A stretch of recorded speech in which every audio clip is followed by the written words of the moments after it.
นี้เป็นครั้งที่17ของจังหวัดที่16เดือน6 69ข้าพเจ้านางสาวสราพรกับปรึกษาเหตุบนสาธยายทำทอดพระพุทธแม่ธรรมวิชาสังฆวิชาอาจารย์ในองค์ปุถุชนหลวงปู่สาครเทวราชทุกคนงานในงานในวันนี้ขอให้อุทาอาจารย์ครูบาอาจารย์เทพทวารบนพระจิตของเราบนสมาธิก็ค่อยแบบเข้าไปอรหังสัมมาสัมพุทโธพระพุทธังพระวันตังในวันนี้สวัสดีโตพระพุทธธรรมธรรมังสังปฏิปันโนพระพุทธสาวกโตสักนามันบทสวดชุมนุมเทวดาสมตจากเวสุสันตุโตตาสัพพมะชังตาสนุค่ะตะเกรูเมตินเมตันเหเขมานีที่เป็นเทศโกหเนเดหามุติว่าจะชุราเรสเมียขันธ์นาติสุนเตยังจะเราสนัตุธรรมนัสนาโกโลเห็นตาธรรมนัสนาโกเห็นตาธรรมนัสนาโกเห็นตาบุษนนมัสกสีฐานมุตสัพพะโตหะโตสมุตตะนมุตสัพพะโตหะโตสมุตตะนมุตสัพพะโตหะโตสมุตตะบุษสจักริยฐานนาทิเมสยังโทเมสารังเอตนะโสเชนะสมุตตะนาทิเมสยังธรรมเมสารังเอตนะโสเชนะสมุตตะนาทิเมสยังสงฆ์เมสารังเอตนะโสเชนะสมุตตะบทสวดมหาสมัยสุดเอวเมสุตังเอสามนาสเกสุหาก็เจอสมุงมหาวิเนวัตนะถ้าทิ้งมันจะไม่ได้หิบก็เลยถ้าเทวาได้หิทางหิลงทางหิเดี๋ยวตายอยู่นะสาธิตพวกตั้งสัญญาก็จะอาจจะขอจุดกลางสุดท้ายก็นางเอร้อยให้นะเฟย์ให้นะผมว่าปาสเกสุหาก็เป็นมิงมหาวิเนวัตสันนะถ้าทิ้งมันจะไม่ได้หิบก็เลยหิสังเทวาได้หิทางหิลงทางหิเดี๋ยวตายอยู่นะแต่ดาวติพวกตั้งสัญญาก็จะแต่นุนาไม่เปลี่ยนนะเพราะว่าเธอไม่สักไปว่าไม่สักว่าพระคนโตสันติเก็บไปใส่ยาติอาจจะขอตาเทวตาใส่ปีมาเพราะว่าผู้สาวเขาภาษาเทวาภาษาสมิชิวะเอวาเทศสุเทวสุอาหารและตาบอกว่าตัวกำลังสุatau kota aku ada ikaman su ikaman sa ko ikaman hoto sa dikit kasi pahalo sa may pahalo ya sa mga kata akam na may sa mga sumya na kita kasi atau ko abala sa hoto sa dikit mo hindi alabi ko sa mga su ita siya bukan su ay wa ay kaya ito ito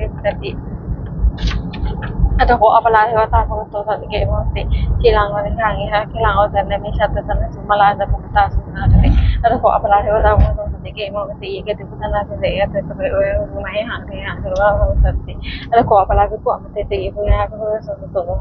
so ta sa ta ko te ko ta sa ya ko sa ye bite ko eh ko te ta na ha to sa mo ta te sa bite ko na eta ma so ta e ko ya bi me ai ye bite ko ye ko te ka ta na ha to sa mo ta te sa bite ko na eta ma so ta sa di me ta ko sa te sa ye bi me ha ai ati bi ko ye te ko ma ni kita isemi bi ko ye to ka no mi te ni ko ye sudah hasil kamar sih kalau tahu hari seperti itu jadi kok buat sesuatu atau wajah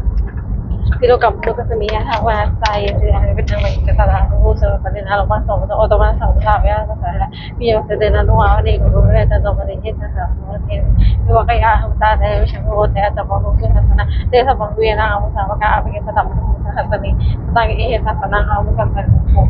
apa kita tak ada bukti pakแต่สัพพะมียเป็นนักจังหวะแต่ต้องมาตีถาสาวไม่เป็นนะเรียกว่าขยะตาแต่เรียกว่าหางกิเลสนี่แหละตาสาวเนี่ยค่ะประมาณละปิดว่าที่มันต้องยึดติดตรงนั้นตรงนั้นตรงนี้นะถ้าสาเหตุว่าตายนะคะในน้อยที่มันต้องเป็นตรงนั้นAda kira ti sana kan iyo iti matong na to man sa bitiw nang iti telo sa sana kayo iti matong na to man sa bitiw nang sa mi dapat sa sana kan iyo iti matong na to man sa bitiw nang pumulo na sa ko sa sanang pira sa pangkol ti pumulo na sa ko sa pagpilin ng pulo mete sa sa ti ani pati mahal sa so puta sa on tama sa bala iti matong na to man sa bitiw na kagina si sama sa ko sa dilang wala si mahal sa so puta sa on tama sa bala hindi man to YouTube man to na to man sa meeting na kasi mali sang la sabi ko sa tina ha di betul ha sa so sa sawan na ko sa bala hindi man to YouTube man to na to man sa meeting na utan sang la sabi ko sa tina na ha di betul ha sa so sa so na man sa bala hindi man to YouTube man to na to man sa meeting na kung man sang la sa ko ta tina ha ko ben ko na mo ko ko talang sang se talaw ha sa mga sa talagang so ne ko te sa yo ta sa ko ha ta maya ko tu yu ku te mo sa ma sa ta ki no mo sa bala ho ba sa se so na ni je ro na Kono aku mencari kota waktu dulu terkait dengan channel mahasiswa man hamala aku sama tu na aku sempurna kau kapta aku kaya yang na ada aku lah itu elawan rumah aku sebab aku bintang ni lah saya di hari itu aku baca hati orang baca hati orang orang saya tersalah seperti sebenarnya aku sama tu aku sana hiwaya tanah aku orang sama kita baca lagi na aku tak apa terlalu ada saya itu betul ya kalau kita sama aku nak baca sampai betul betul apa tu tentang boleh panang sampai orang kan saling มันเสร็จแล้วพอตัวนี้มันเป็นที่คุณสมบัติเราอาโปจะปฐวีจะโทษเขาบอกว่าแล้วนาเทวาสมบัติจะเอาไปได้กันแล้วกันอาโปว่าถ้าแสดงสารคดีสักหน่อยน้อยที่มันต้องมีเรื่องตัวเราต้องสมบัติเราเป็นหูจะสารจะสมาธิเห็นมาจะต้องมีสัตว์เทวาจะก็ตาสุริยสุริสัตว์เทวตานะคะตอนนี้เราว่าการว่าสุนัขเสร็จเขาสมมติเสร็จได้สารคดีสักหน่อยที่มันต้องมีเรื่องตัวนะตรงนั้นตรงนี้นะแต่ถ้าคุณจะคุยชมาจะมาสักการะเดี๋ยวเราจะเอาให้ตัวคนนั้นสามารถจะเอาชนะชนะสุริยรู้ที่เราคุยกันเนาะถ้าแสดงสารคดีสักหน่อยเนาะอีกตัวนึงก็ตัวเราทำสมนะSamana Maha Samana Manusa Kira Soku Tuska Hawa itu Palaka Mapaka Asadaya Sakaya Sabina itu Mudona Seperti Suka kalau orang kaya mau kalau sama kata misalkan itu yang Sinowa seperti Asadaya Sakaya Sabina itu betul-betul seperti kita sama ataknya itu mereka tahap mereka di mana Sino tahap boleh Asadaya Sakaya Sabina itu betul-betul seperti Tapi dia ini kayak tapi nih itu akhirnya oh sama sih aku sebenarnya soalnya kalau terang kaca terasa supaya mampang itu dapat tahu kalau terang kalau itu sangat penting tapi malu kan sampai seperti itu bisa kayak itu asal aku aja kalau dia betul sama itu dia sampai ini masih aku namanya dia hal kita mau seperti apa tahu cina ini dah sama dengan apa sih padahal kalau hajat kalau yang itu aku hotel itu aku dah soal hati dan aku tuh saya tanya yaน่ากลัวเราต้องเป็นที่ค่ะก็เกล้าเต็มไปว่าก็อยากจะจะพูดจะบอกตัวสนามวิชาเป็นวันอิชูกับเพลวิชาหัวมาเพลแต่มันหันตีตาหัวตีตาการชนิดสติกุศลวิชาหลุดพ้นนโมสตอคันนี้มาค่ะนโมสตอคันนี้มาเพราะว่านโมสตอคันนี้มาเพราะว่า นวโกวาชวประชาชนสมณเจ้ากรมพระวชิโนรสทำวิภาคทุกกะคือหมวด2ทำอยู่พลไม้2อย่างสิ่งของเลิกได้2สัมปทานคนตัวทำเป็นโรคบาลคือคุ้มครอง2อย่าง1เห็นความละอายใจ2โอตปะขับเกลียดกลัว3ทำให้น้ำ2อย่าง1ขันติความอดทน2ส่วนละจากความเสงี่ยมบุคคลที่หาได้ยาก2อย่าง1บุคคลผู้ว่ามาละก่อน2ขับเป็นอยู่กับแต่วิธีผู้ว่าทำแล้วตอบแทนติกะคือหมวด3รัตนะสัญญาพระพุทธ1พระธรรม1พระสงฆ์1ท่านผู้สอนให้ประชาชนประชาชนบริการวาจาจะตามพระวินัยที่ท่านเรียกว่าพุทธศาสนาชื่อพระพุทธเจ้าพระธรรมวินัยที่เป็นคำสอนของท่านชื่อพระธรรมผู้ชนที่ฟังเราสอนเราปฏิบัติตามชอบซื่อๆประสบคุณของรัตนสัมยาพระพุทธเจ้ารู้ดีรู้ชอบพระองค์เกี่ยวกับเราสอนทุกเรื่องตามได้พระธรรมย่อมรักษาผู้ไม่ให้ตกประเทศช่วยพระสงฆ์ปฏิบัติตามชอบพระพุทธเจ้าเราก็ต้องทำให้ผู้อื่นทำตามด้วยอาการที่พระเจ้าทรงสอนสัญญา1ทรงสอนผู้ฟังเกี่ยวกับผู้รู้เห็น2ทรงสอนผู้ฟังให้ตามจริงได้3ทรงสอนไปอาจารย์ผู้ป่วยแล้วได้ประโยชน์ทุกคนกับข้อปฏิบัติเพราะว่าของพระพุทธเจ้า3อย่าง1ว่าจะเกิดเป็นผู้ช่วยว่ากายว่าใจ2ประกอบสุจริตคือผู้ชอบด้วยกายว่าใจ3ประหับใจจนไม่เราเครื่องสมองไม่โลภโกรธหลงเป็นต้นสุจริต3อย่าง1ว่าผู้ช่วยด้วยกายและกายสุจริตเป็นผู้ช่วยด้วยวาจาเรียกว่าจิตสุจริตเป็นผู้ช่วยด้วยใจด้วยมโนสุจริตกายสุจริต3อย่าง1ฆ่าสัตว์1ลักทรัพย์1ประพฤติกรรม1วจีสุจริต4อย่างพูดเท็จ1พูดส่อเสียด1ความหยาบ1พูดเพ้อเจ้อ1มโนสุจริต3อย่างว่าแบบในเขา1พยาบาทมองอะไรเขา1เห็นจะเขาทำ1สุจริต3อย่างเป็นคือความโกรธเสียสุจริต3อย่างว่าผู้ชอบด้วยกายและกายสุจริตเป็นผู้ชอบด้วยวาจาเรียกว่าจิตสุจริตพระพุทธชอบด้วยว่าใจเรื่องมโนสุจริตกายสุจริต3อย่างไว้จากการฆ่าสัตว์1ไว้จากการลักทรัพย์1ไว้จากการพูดพฤติกรรม1วจีสุจริต4อย่างไว้จากการพูดเท็จ1ไว้จากการพูดส่อเสียด1ไว้จากการหยาบ1ไว้จากการพูดเจ้อ1มโนสุจริต3อย่างไม่โลภอยากได้ของเขา1ไม่พยาบาทของเราเขา1เป็นชอบตั้งเขาทำ1สุจริต3อย่างเป็นเกินคนทำความประพฤติอกุศลมูล3อย่างละ6อกุศลเล็กอกุศลมูลมี3อย่างโลภะอยากได้1โทสะคิดปุถุสลายเขา1โมหะหลงไม่มีจริง1เมื่อกุศลมูลในอกุศลอโลหะโมหะก็ดีมีแล้วทุกส่วนยังไม่เกิดก็เกิดขึ้นที่เกิดแล้วก็เจริญไม่หักเสียหายคนละเสียกุศลมูล3อย่างละ6กุศลเล็กกุศลมูลมี3อย่าง1อโลภะไม่อยากได้1อโทสะไม่คิดปุถุสลาย1อโมหะไม่หลง1ถ้ากุศลมูลนี้อโลภะอโทสะอโมหะก็ดีมีอยู่แล้วกุศลที่ไม่เกิดก็เกิดขึ้นเกิดแล้วก็จะเริ่มมากขึ้นค่ะก็เป็นสันดานสัพพุริสัพพัญญาคือข้อที่สัตว์ผู้ใส่บ้างหรือทำสองทั้งหมดทั้งฝั่ง2ว่าประชาคือบัวแวนจากเวียนการถามว่าอุทหารปฏิบัติการต่างของตนก็สุขเอาเป็นนักปฏิหารคือปฏิบัติไม่มีสัญญา1 4 2 3 4 ต่างหูจมูกก็จะมีดีได้ให้เราฟังเสียงเราปิดเลยเราโอ้เราเราใจ2เพราะฉะนั้นมันจะยึดตายรู้จักประมาณในข้อควรไม่มากไม่น้อย3ชั้นเลยคันนุยกบอกความว่าความเพียรตามใจหัวให้แก่เรารักนะคุณกิเลสทุก3อย่างคือไม่ว่ามันบริบูรณ์กิเลสตัวเราย่อมมี3อย่างทาละไม้เป็นตัวเรียกกับจากไทยต้องศิลไม้เป็นตัวการศักดิ์สิทธิ์ถามพระไม้เป็นตัวเกิดเป็นตัวนะตามลักษณะ3อย่างลักษณะเป็นเกิดจากองค์พรและ3ลักษณะแต่ละก็เล็กแต่เป็น3อย่าง1เจตนาความเป็นของเป็นแค่2ทุกขตาความเป็นทุก3อันนั้นตาความเป็นของเป็นเช่นต้นจตุกะคือหมวด4กูทำคือให้เจอ4อย่าง1 2 2ไว้ตาเขาตั้งไว้เขาเลยกายไว้ใจเลขสัตตบุรุษ2คำว่าสอนนะคำสอนเข้ารบ3โยนเนสการต่อให้รู้จะชอบแล้ว4ธรรมานุปฏิบัติให้ชอบได้ทำให้เราเห็นแล้วทำจาก4 1บริสุทธิ์ศาสตร์โดยประเทศผ ควร2คนก็2สัตว์คบสัตตบุรุษ3อัตราเร่งที่นั่งคนรู้ชอบ4บุพเพกเวหน้าตาห้องก็เราก่อนทำให้อย่างนี้ตัวเราค่อยมาความเจริญอคติ4 1เอ็ดมองอะไรก็เจริญที่สัตคติ2เอียงพมชอบกันเล่นโทษสัคติ3เรื่องของเขาเรื่องโมหคติ4น้ำเอียงพมพูดและพยคติอคติ10ประการไม่ควรประพฤติอันตรายของพิสุสามเณรผู้บวชบางสิ่งอย่างหนึ่งเขาสอนไม่ได้คือเบิกคำสอนเกียรติตา2เป็นคนแต่ปากกันเขาอย่างได้2เพื่อเพื่อนในการมาขึ้นทายาเป็นขึ้นไป4แล้วผู้หญิงที่สุสามเณรผู้เอาไปเกินนี่ให้4นี้ได้ทานคือความเพียร4อย่าง2วันประทานเลยแล้วว่าให้เกิดได้2ประทานในระบาดให้เกิดขึ้นแล้ว3พ่อนะประทานเพื่อเกิดสันได้4ลูกคณะประทานเพื่อเกิดไม่เกิดความเพียร4อย่างเป็นความเพียรประกอบในตนอธิษฐานทำทุกคนด้วยใจ4อย่าง1ปัญญาเราถึงรูป2สัจจะของใจได้คือเป็นจริง3จะคับได้ถึงของใจ4สว่างความสุขสงบอธิบายสิ่งนี้ก็เป็นประการในการทำและเอาวิทยาเข้าไปเป็นประกอบนะตามจิตตาเขาใส่แล้วมาตัว4วิมังสามึงโดยต้องพิจารณาเหตุผลในสิ่งนั้นทุกสิ่งอย่างมีบริบูรณ์แล้วชักนไม่สูงไม่เสือใส่คนทำความไม่ผ่านในสิ่งสถาน1ในการละการเป็นประการสุจริต2ในการละวจีสุจริตคือวจีสุจริต3ในการละมโนทุจริตประพฤติมโนทุจริตและการข้อผิดทางความผิดนี้ถูกอีกอย่างหนึ่งเราจะไม่ให้กำหนัดในที่เราเป็นกำหนัด2จะไม่ให้เที่ยวเขาเตือน3ระวังจะไม่ให้เขาเมา4ระวังจะไม่มองว่าเขาเมาบริสุทธิ์ที่14 2 วันเป็นโทษ2 วัน3 วันในพระเจ้าโมเขาจะพิจารณาแล้วก็2อย่าง2 2 วัน3 วันในตาหูจมูกลิ้นกระจายไม่ให้ยินดีร้ายในรูปฟังเสียงทำกินลิ้มรู้ร่องรู้สัตว์รู้มาใจ3อาชีวะและเป็นสิ่งที่ชอบให้เราเคยชิน4บรรเทาคณะพิจารณาเพราะจะเสด็จจองบิณฑบาตชนะและเภสัชไม่พร้อมกันหาอรหัตกรรมฐาน4 1พุทธานุสติเรื่องพระเจ้าที่มีพระองค์และสุขผู้อื่น2เมตตาแผ่เมตตาสังภูสุข5 3วิปัสสนาพิจารณาของตนไม่ให้อื่นเป็นไม่งาม4มรณะเสร็จเรื่องของจะไม่เห็นแก่ตนกรรมฐาน4อย่างเขาจะเริ่มเป็นนิด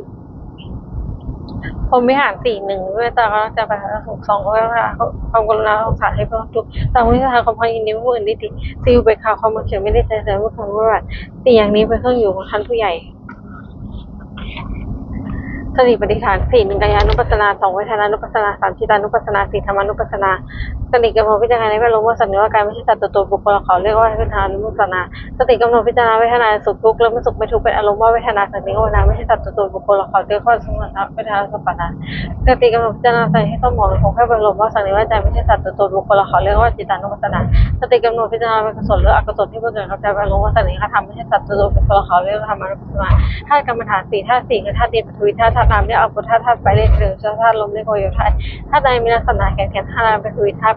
ุที่เป็นภายในคือผมขนเล็บฟันหนังเนื้อเอ็นกระดูกเยื่อในกระดูกม้ามหัวใจตับไตพังผืดไตปอดไส้ใหญ่ไส้น้อยอาหารใหม่อาหารเก่าถ้ามีลักษณะเอิบอาบถ้านั้นเป็นอัปปธาตุที่เป็นภายในคือดีเสด็จน้องเลือดเหงื่อมันข้นน้ำตาเปลวมันน้ำลายน้ำมูกไขข้อมูลถ้ามีลักษณะร้อนถ้านั้นเป็นเทโชธาตุที่เป็นภายในคือไฟที่ย่างกายให้อุ่นไฟที่ย่างกายให้ทุกโศกไฟที่ย่างโกวายไฟที่เผาอาหารให้ย่อยถ้าใดมีลักษณะพัดไปพัดมาถ้านั้นเป็นวายโย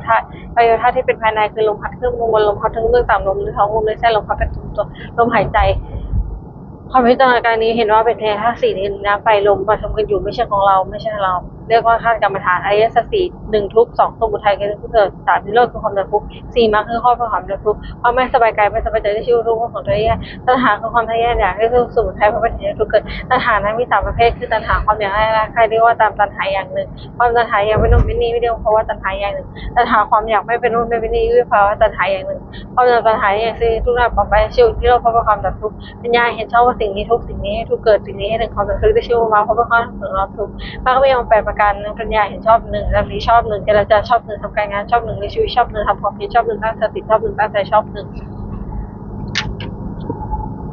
ปัญจกะหมวด5อริยกรรม5 1มัตตุฆาตข้าพเจ้า2ปิตุฆาตข้าพเจ้า3อรหันตฆาตข้าพเจ้า4โลหิตตุบาทพระพุทธเจ้าให้อุโมหิตที่5สังฆเพศอย่างพระสงฆ์จะทำให้อย่างเป็นทางนำสู่ท่าสอนท่านิพพานตั้งอยู่ในวันชีของพุทธศาสนาไม่ให้ทำถึงค่ะเอาเป็นหากเวท1พิจารณาทุกวันแล้วมีความเกิดเป็นธรรมดาไม่ต้องความเกิดได้2พิจารณาทุกวันแล้วคือความเจ็บเป็นธรรมดาไม่ต้องความเจ็บได้3พิจารณาทุกวันแล้วความตายเป็นธรรมดาไม่ต้องความตายได้4พิจารณาทุกวันแล้วต้องพัฒนาสังขารมันจะ5พิจารณาทุกวันแล้วมีกรรมผลทำดีช่วยได้ช่วยศึกษาราชการคือทำความกล้าหาญให้อย่างศรัทธาเขาใช้เพื่อทองศีล2ว่าใจให้ด้วย3พระคุณพระคุณสมา4วิหารพระอวัยความผิด5ปัญญาพระคุณรู้เอาสมัยให้อย่างคือสำรวจเขาจะว่าเขาจะเป็นห้ามทำเขาสองอย่าง2คำว่ามีจริงก็ต้องมีจริงก็ไม่ยินดีแล้วเขามันได้ให้เรียตา3ความเป็นผมไม่เคค่ะ4สาระแต่5มีความเห็นชอบที่ตรงไหนต้องทำ5อย่างนี้โอเคคือในประเทศไทยอย่างหนึ่งแสดงทำเวลาตัดสินขอบฟัง สองอ้างเหตุผลได้ความเข้าใจสามตั้งจิตไม่ใจให้ผู้อื่นฟังสี่ไม่แสดงเขาเหตุกล้าพาไม่แสดงเขาคนอื่นเพื่อเสียติคนเสียติพูดที่สุดได้ทำมันก็ถือคือตั้งเอาไว้ในใจตนทำมาเท่านั้นส่งใจส่งการทำนำให้งานหนึ่งผู้ฟังย่อมไม่ฟังหนึ่งเคยฟังสองให้ฟังเสียแล้วเพื่อจะเสียชัดสามบรรเทาสงสัยใจได้สี่ว่าฟังใจต้องได้สี่ผู้ฟังว่าสงสัยพละคือทำไงบ้างห้าอย่างกระทำความเพียรเอาเชื่อสองวิทยาความเพียรสามสติความเลิกได้สี่ธรรมะที่ความใจจะมันสี่ห้าปัญญาความรอบรู้อิทธิห้าก็ได้ความมีอย่างดีกิจเป็นต้นนิวรณ์ห้าคำอันจิตไม่ให้รู้ความดีเรื่องหลอนมีห้าอย่างพอจะได้แค่เราเราจะพอใจในกรรมฉันสองพยาบาท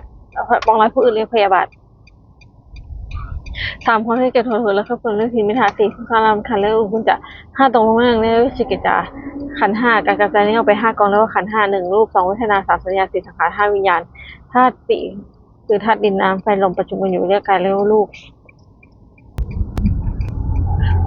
ความรู้สึกเป็นอารมณ์ว่าเป็นสุขคือสบายใจหรือเป็นสุขไม่ทุกข์ไม่สบายใจไม่สบายกายไม่สบายใจหรือเฉยๆไม่สุขไม่ทุกข์เรียกเวทนาความจำหมายรู้คือจำเสียงจำรูปเสียงกลิ่นรสโผฏฐัพพะอารมณ์ที่เกิดกับใจได้เรียกว่าสัญญาเจตสิกรรมอารมณ์ที่เกิดกับใจเป็นส่วนดีเรียกกุศลเป็นส่วนชั่วเรียกอกุศลเป็นส่วนกลางไม่ดีไม่เรียกอภัยกิจเรียกว่าสังขารความรู้ว่าอารมณ์ในเรื่องประกอบตาเรียกว่าวิญญาณขันธ์ห้าย่นเรียกนามรูปเวทนาสังขารวิญญาณรวมเข้าเป็นรูปคงเป็นรูปชากะคือหมวดหกคารวะหกอย่างในความเอื้อเฟื้อในพระพุทธเจ้าหนึ่งในพระธรรมหนึ่งในพระสงฆ์หนึ่งในความศึกษาหนึ่งในความไม่ประมาทหนึ่งในปฏิสันฐานคือตลอดภาษาหนึ่งคือสูตรความธรรมว่าประการนี้เสียสานิยธรรมหกอย่างครับเพื่อให้เราเลือกถึงเรียกสานิยธรรมมีหกอย่างหนึ่งเขาตั้งใจว่าเป็นแบบจ่าให้เพื่อสมในต่อหน้าและรับหลังเพื่อช่วยขอให้เขาเพื่อได้กายพยาบาลสุขใครเพื่อจิตเมตตาสองข้าพเจ้าวิจีกรรมด้วยเมตตาเพื่อสมในและรับหลังเพื่อช่วยคนขายในคิดว่าเพื่อด้วยใจเช่นการสั่งสอนด้วยจิตเมตตาสามข้าพเจ้ามโนจำด้วยเมตตาเพื่อสมในต่อหน้ารับหลังคือคิดแต่สิ่งประโยชน์กับเพื่อนกันสี่แบ่งพันรอบให้หามาทำชอบทำกับเพื่อนคนใดไม่ของว่าจะพูดผู้เดียวห้ารักสีเพื่อเสมอก็พูดเพื่อนส่วนไม่ได้ไปทำตอนให้เป็นเกียรติของเพื่อนหกมีความเห็นแล้วก็เสนอวิวาทางการความเห็นผิดกันห้ามหกอย่างนี้เพื่อทำเพื่อให้เขาของผู้อื่นเป็นเพื่อความตกของกันและกันเป็นเพื่อความไม่มีวิวัฒน์กันและกันเป็นเพื่อความพ้นผิดอันเดียวกันอายตนะภายในหกตาหูลิ้นจมูกกายใจสมองก็เรียกอายตนะภายนอกรูปรสกลิ่นจมูกผะอารมณ์รู้สึกอากายทำอารมณ์ที่เกิดกระจายอารมณ์หกก็เรียกวิญญาณหกอาศัยรูปกระทบตาเกิดความรู้เรียกจักรวิญญาณอาศัยเสียงกระทบหูเกิดความรู้เรียกโสตวิญญาณอาศัยสิ่งกระทบจมูกเกิดความรู้เรียกชันวิญญาณอาศัยลมกระทบลิ้นเกิดความรู้เรียกชิวหาวิญญาณอาศัยโผฏฐัพพะกระทบกายเกิดความรู้เรียกกายวิญญาณอาศัยธรรมที่เกิดกับใจเกิดความรู้เรียกมโนวิญญาณสัมพันธ์หกอัตตาภายตาเป็นต้นอภินังวิรูปต้นนะภูมิเรียนภูมิญาณจนกระทบกันเลยสัมพันธ์วิชิอาตาพยาก็ได้เป็นหกเกิดจากคูสัมพันธ์โสสัมพันธ์ชาติสัมพันธ์ชิวหาสัมพันธ์การสัมพันธ์มโนสัมพันธ์พัฒนาหกกายสัมพันธ์เป็นการพัฒนาสุขบ้างถูกบ้างไม่สุขไม่ถูกบ้างมีชื่อจำไว้ให้เป็นหกคือจากคูสัมพันธ์พัฒนาโสสัมพันธ์ชาติพัฒนาชาติสัมพันธ์พัฒนาชิวหาสัมพันธ์ชาติพัฒนาการสัมพันธ์ชาติพัฒนามโนสัมพันธ์ชาติพัฒนาธาตุหกคือธาตุหกหนึ่งปฐวีธาตุดินสองอโปธาตุธาตุน้ำสามอาเทธาตุธาตุไฟสี่อโยธาตุคือธาตุลมห้าอากาศธาตุคือทั้งวันที่มีในกายหกวิญญาณธาตุคือความรู้อะไรได้อัตตกะคือหมวดเจ็ดอภิหารธรรมเจ็ดอย่างทำให้ถึงความเสื่อมเป็นเพื่อความเจริญแต่เดียวเรียกหาทำเจ็ดอย่างหนึ่งมาประชุมกันหนึ่งที่สองว่าประชุมพร้อมเพรียงกันประชุมเมื่อเลิกพร้อมเพรียงกันเลิกใช่ครับต้องทำสามไม่บัญญัติสิ่งที่พระเจ้าไม่บัญญัติขึ้นไม่ถอนสิ่งที่พระองค์บัญญัติไว้สมณธาตุศึกษาหรือสารวัตรที่พระองค์บัญญัติไว้สี่พิสูจน์ได้เราเป็นทานในสงฆ์เราพิสูจน์นะเชื่อฟังให้ตรงกันห้ามรู้การคำนวณให้เกิดขึ้นหกกินดีในศาสนาป่าเจ็ดตั้งแต่อยู่ว่าพิสูจน์กับในผู้วิสิตไม่คือว่าขอให้อยู่ในพิสูจน์ทำจิตอย่างตั้งอยู่ในพิยาผู้นั้นมีความเสื่อมเป็นความทำงานไปเดียวเรียสัจเจ็ดคือถ้าพูดความมาในแสงเกิดเรียสัจเจ็ดอย่างหนึ่งสถานเชื่อของเธอสองศิลาสาวก็จะให้บริษัทกิริความละอายระบาดพฤติริดีโออปะความรู้ก่อนแบบห้าคนคิดจากความรู้คนนี้ฟังมาก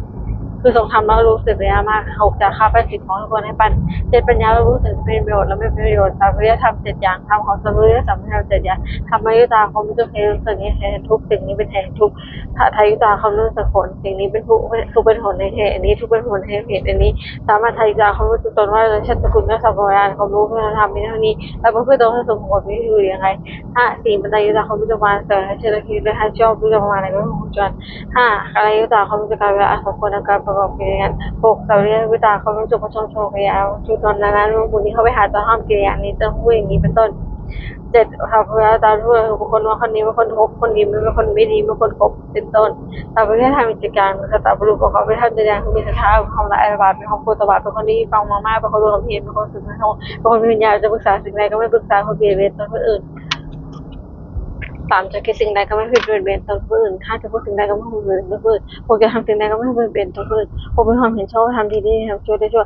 7ให้ของก็คือควรถือว่าให้คุณภาพจะให้เสียผู้ชง7 1สติความนึกได้2ทำให้แต่ความสำคัญ3วิทยาความเพียร4ความเพียรอิงใจ5ปัสสติความทรงใจแล้วลง6สมาธิความตั้งใจมั่นเทศ7อุเบกขาความมั่นเฉยเรียกกันตามแล้วสติโฮมไปโดยลำดับจนบุกสู่อุเบกขาสมุชงอัตถกะคือมูล8โลกทำ8พอทำเรื่องใส่ดูทับโลกงานไปงานเรียกว่าทำตัดโลกทำ8มีอย่างคือ1มีลาภ1ไม่มีลาภ1มียศ1ไม่มียศ1นิทาน1สรรเสริญ1สุข1ทุกข์1เรื่องทำแบบประการอย่างใดเกิดขึ้นคือเวลาที่เกิดแล้วมันไม่เที่ยงมันเป็นทุกข์คือความแบบธรรมดาคนรู้ตามเป็นจริงนะคะว่าความเป็นคือกินนี้เกิดขึ้นอย่างเนื้อส่วนที่เป็นปรารถนาลักษณะตัดสินทำให้แบบประการทำลายเพื่อความเข้าใจ1ไปเพื่อความประกอบทุก1ไปเพื่อความประสงค์ไม่ได้1ไปเพื่อความอยากอะไร1ไปเพื่อความสันโดษที่ของมีอย่างไรนั่น1ไปเพื่อความคุกคิดดูบุคคล1ไปเพื่อความรังเกียจคัน1ไปเพื่อความเลี้ยงยาก1ทำเหล่านี้พึงรู้ไม่ใช่ทำไม่ใช่วินัยไม่ใช่ทำหลอกมันสละทำเหล่านี้ไปเพื่อความกำจัด1ไปเพื่อความประเสริฐจาก1ไปเพื่อความสงบของกิเลส1ไปเพื่อความอยากน้อย1ไปเพื่อความสันโดษที่ของมีไปเพื่อความสงัดจาก1ไปเพื่อความเพียร1ไปเพื่อความเลี้ยงง่ายทำเหล่านี้พึงรู้เป็นธรรมเป็นวินัยไม่ใช่คำสอนไม่ใช่ละบางวิอง8สัมมาทิฏฐิปัญญาเห็นชอบคือเห็นวิริยสติ2สมการตัดคือเรามีชอบ1กิจกรรม1เรื่องเรียนไม่พยาบาท1ระเบียบแอมไม่บิดเบน3สมมาใจจะชอบเป็นจากวจีจริต4สมการตัดทำการงานชอบเป็นจากการจุจริต3 5สมมาอาชีวะและชีวิตชอบเป็นจากการทำชีวิต6สมมาวิมารคือเป็นชอบเพื่อมีสถาน7สมมาสติคือชอบในปฏิฐาน4 8สมาธิตั้งใจไว้ทำบุญเจริญชนะ4ในมรรคเพื่อไปนั้นเห็นชอบนั้นหรือชอบนั้นสองข้อในปัญญาสิกขาเราจะชอบการงานชอบเรื่องที่ชอบ2ข้อได้แต่สิกขาเห็นสิกขาเรียนชอบเรื่องชอบน่าจะไม่ชอบ2ข้อได้ครับแต่สิกขานวกะหมวด9นาระคือมันเห็นตัวอย่างกฎ1ลบหลู่คุณท่าน1ทิฏฐิหา1ตานี1มายา1มรรคอวด1ผู้กฎ1วิภาวปทามุก1เห็นผิด1รัศกะคือหมวด10อกุศลบท10เราไปกายกรรมผู้ทำด้วยกาย3อย่าง1ปัจจัยบาทเท้าเชื้อสมมติ2อหินาทานชื่อของไม่ให้ได้แห่งทั้งหมด3ก็ไม่สัจจะคือพิจิการแล้วเป็นวิธีกรรมผู้ทำด้วยวาจา4อย่าง1มุสาวาทเพศ5ร้อยและ6 6คนซอยยาคนอยาก7ทำให้บอกเพื่อนจะเป็นมโนกรรมคือทำด้วยใจ3อย่าง8อภิชาโลภเป็นของเขา5 9พยาบาทมองให้เขา10วิชาที่ดีพิจารณาทำกับ10อย่างไม่ควรทำบาปไม่ควรดำเนินกุศลแล้วก็มาบท10การประกายกรรม3อย่างประดาแล้วมันนี้ให้สัตว์ตกโลก2อธินาทานแล้วมันนี้เรื่องของไทยด้วยแห่งกรรม3ก็ไม่เสร็จแล้วมันนี้เรื่องของการจะเป็นวิธีกรรมผู้ทำด้วยใจ4มุสาวาทาแล้วมันนี้เรื่องของ5เป็นสมัยใจยาวแล้วมันนี้เรื่องของ7สัมมาปาวะแล้วมันนี้เรื่องของ7จะเป็นมโนกรรมผู้ทำด้วยใจ3อย่าง8อภิชาไม่ลบอย่างใดของเขา9พยาบาทไม่แบบของนายเขา10สมาธิ4ทำคำถาม10อย่างเป็นทางบุญควรดำเนินคุณกิริยาวัตถุ10อย่างทารามัยเลยกรรมทา2เสร็จแล้วมันเป็นการสติ3พอเรามันเป็นการทำงาน4ไปยังไม่เป็นการของผู้ใหญ่5วิจารณาไม่เป็นการทำงานชอบ6ปริหารไม่เป็นการให้สมุน7ปัญหาไม่เป็นการทำสมุน8ปฏิหารแต่ทำอะไรส่วนอะไรเป็นการมาทำ9ทำอะไรทำไมเป็นการแสดงทำ10ทิศอุชิภกรรมทำความเห็นในตรงทำที่บรรพชิตคุณเป็นหนึ่งทุกอย่าง1คือการ1ว่ามีเพศจักรและหาละอาการสมณะและห้ามกิริยานั้น2ว่าเพศการ1ว่าเราเชื่อว่าผู้อื่นเธอทำไม่ได้3บรรพชิตคุณเป็นอาการเราใจที่เราเป็นอยู่เราไม่มีขึ้นมีนี้บรรพชิตคุณเป็น1ว่าติดเต้นได้สิ่งหรือไม่5บรรพชิตคุณเป็นจะต้องพัดภาคจากของเขาแต่6 7บรรพชิตคุณเป็นเงินว่าเรามีการเป็นของตัวเองทำดีครับช่วยได้ช่วยแต่บางทีก็จะ1รู้ว่าทำอะไรอยู่แต่บางทีก็ไม่ใช่ทางแม่9วัน10บางทีเพื่อนก็คือสิแล้วเพื่อจะไปเพื่อเขินในเวลา3วันที่ทำได้ค่ะหน้าฉากกรกรรมคือทำที่พึ่ง10อย่าง1คือเล่าถามว่าการจะให้รู้2พระสุดจากเขาเราสัมภาระ3กรณีนึกตามพระนิกาม4เพราะว่าจะพูดง่ายใช่ไหม5กรณีสังฆทานเขาคือคือไปพวกธรรมะกตาเขาจะก็7วิทยาความเพียรคือบุคคลติแต่ผลโดยภายในผมตอนนี้ทำได้9สติความจำได้หรือไม่ได้10ปัญญาก็รู้สึกทำเป็นปียังไงคาถาวัตถุคือคาถาเมื่อพูดสิ่งอย่าง1อภิชิกถา5คำประธานน้อย2สัตตุคาถา5สัตตุ3เป็นเดียวเป็นได้3วิเวกคาถา5วันสกัดใจ4สังฆคาถา5เขาระบุ5วิยาคาถา5คำเพียร6ศีลคาถา5คำศีล7สมาธิคาถางบ8ปัญญาคาถา5คำปัญญา 9วิวัติกถา9มันก็คนจะเกเร10วิวัติกถาถ้าทำให้เกิดความโมโหเห็นใจในคนจะเกเร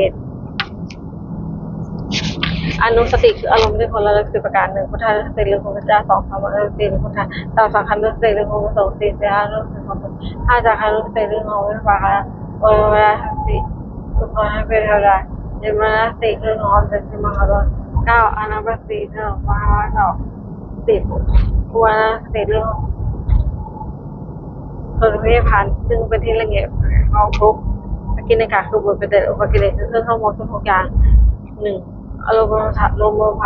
โลภเป็นสมุทรโลภความไม่ได้2โทสะไร้กา3โมหะโกรธ4ปัญหาปุกร5ว่าคาปุกมุนะอุปาสสติเสมอคนเดียวนะอิสระให้หนึ่งไม่ได้8ปัตยานี9มายาเป็นเล่10ตายแล้วโอ้อวด11ทำทางโหดื้อ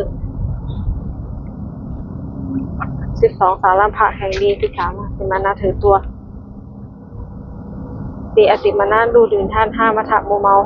6ปะมะหะเลิกโพธิญาณธรรม37ประการ1สติปัฏฐาน4ธรรมประธาน4อิทธิบาท4สี5พละ5โพชฌงค์7มรรควิโย8หิปฏิบัติจตุกะกรรมกิเลสคือเครื่องมอง4อย่าง1ปัตตานิวาสนะ2คุณธรรมอหินาทานเจ้าของไม่ได้ให้ด้วยเหตุของมนตามมุสันตาเพื่อในการ4มุสาวอาจารย์พุทธนักศิริยาไม่ผ่านไม่ค่ะเอาไปมงคลให้ชิมหาย4อย่าง1เขาไปนั่งเล่น2เขาไปนั่งเล่นสุรา3คนเป็นนักเรียนการคณะ4เขาก็ช่วยเป็นมิตรข้อ10ประการไม่ควรประกอบที่การมีทำประโยชน์คือประโยชน์ประมาณ4อย่าง1ประทานสัมปทาน1ความได้เข้ามาประกอบเพื่อชีวิตในการศึกษาและเรียนรู้ในการทำเพื่อหน้าตัวของดี2ราคาสัมปทาน1ความได้ศึกษาและสัมปทานเพื่อหาเวลาได้ทำให้หมันกันดีไม่ให้เป็นอันตรายกันดีหน้าตาของตัวให้สุดเสียปกติกัลยาณมิตรความเป็นเพื่อนคนดีไม่คบเพื่อนโตเสียตาเรียกชีวิตเท่าตอนของคนที่หาไม่ได้ไม่ถือเมืองไม่ไปนะแต่ว่าวิอาดับคือแบบประโยชน์5 4อย่างคาถาสัมปทานถึงความได้สถานช่วยเหลือให้ฉันดีทำช่วยได้ช่วยต้องศีลสัมปทานไว้ศีลสาวใจไม่ใช่ทำจากข้าสัมปทานในผมด้วยการจัดการและส่วนเงินสีวิญญาณสัมปทานในผมสีวิญญาณแล้วหลุดไม่ประโยชน์เป็นต้นนี้ปฏิรูปคือคนไทยมี4 พวก1คนแปลว่า2คนเดียวผู้3คนประโยค4คนหายส่วน4พวกนี้ไม่ให้มีคนในมีคนพบคนบอกเราเป็นลักษณะ4 1คิดจะได้เฟดเดียว2คิดน้อยได้มาก3ไม่ให้จะเอาเมื่อ4เขา5ของตัว2คนนี้จะพูดแรก4เอาของมาปราศัย2เอาของนี้มาปราศัย3เอาของนี้ประโยชน์ไม่ได้4เอาไม่ได้3คนของประโยชน์เป็นลักษณะ4 1จะทำชั่วเขาจะทำดีก็ค่อยจำจะทำแล้ว4หลังต้องจะคนช่วยในชีวิตนะ4จะช่วยใน3คนในเมืองกัน4จะช่วยในการเล่นมีแท้สิจำพจน์1มีเวลา2มีรุ่นทุกสุ3มีเนี่ยประโยชน์4มีความรักใครมีแท้สิเป็นผู้เป็นมีคนพบ1มีเวลารักษา4เราป้องกันเวลา2ป้องกันสังคมเวลา3ว่าไม่แพ้ผู้ใด4มุ่งหน้าออกไปออกปาก2มีรุ่นทุกสุมีรักษา4 1คอยความรักของเพื่อน2เป็นความรักของเพื่อนให้ภาย3อันนี้คือว่าบาท4มีชื่อเสียหายได้อันนี้เป็นรูปคือดินเป็นระเบียบวิทยาศาสตร์1ไม่ให้เราเพื่อเราไม่ให้ตั้งอยู่ในความดี3ตั้งให้ความฟังดีว่ามีความรักใคร1ดูทุกด้วย2สุขด้วย3โต้เถียงคนที่ติดเพื่อน4รับรองคุณสมบัติเพื่อน